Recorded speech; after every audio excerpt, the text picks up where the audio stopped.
मी एका साध्या कुटुंबामध्ये राहणारी साधी मुलगी. परिवार तसा मोठा अगदी गोकुळ.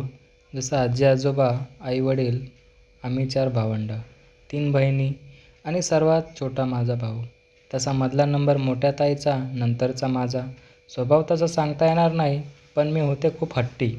एकदा बोलायला लागले की खूप बोलले, नाहीतर काहीच नाही. खूप शांत अशी. तसा राग खूप लवकर येतो, पण मनात काहीच नाही. अगदी प्रेमळ. आम्ही 4 भावंडं, सर्वच लाडके. पण मला वाटायचं मी जर जास्तच लाडके होते. मला एखादी गोष्ट आवडली की मला ती पाहिजेच, असं होतं माझं. पण सर्व हट्ट पुरवायचे माझे वडील. घरात मी एक वेळेस कोणाचा काही ऐकत नव्हते. पण वडिलांचा शब्द काहीच खाली पडू दिला नाही. त्याचमुळे मी जरा जास्तच लाडाचे होते. माझं सांगायचं झालं की मी घरात कधीच जास्त लक्ष दिलं नाही. माझी शाळा, माझं कॉलेज आणि माझा अभ्यास. फक्त त्यामुळे मी घरातील कामं कधी केलेच नाही. स्वयंपाक तसा खूप छान बनवत होते. सर्वजण नाव देखील काढायचे. जास्त काही नाही, पण थोडंफार येत होतं. सर्व कधी गरज पडली नाही जास्त काम करायची. घरामध्ये आजी, आई आणि मोठी ताई करत असे सर्व, म्हणून मी कधी केलं नाही. पण खरं सांगायचं झालं तर मला कंटाळा ही खूप होताच. मला रागवत असे आई, पण वडील मात्र माझ्या बाजूने असायचे. त्यामुळे सर्व माझ्या मनासारखं व्हायचं. मोठी ताई आणि मी सोबतच कॉलेजला जायचो. त्यामुळे आम्ही अगदी मैत्रिणी जशा सर्व एकमेकींना सांगायचो. ताईचा स्वभाव खूप छान, कधीच रागवत नव्हती.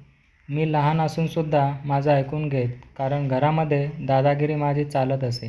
तसं ताईमध्ये आणि माझ्यात फक्त 2 वर्षाचा फरक, त्यामुळे आम्ही छान राहायचो.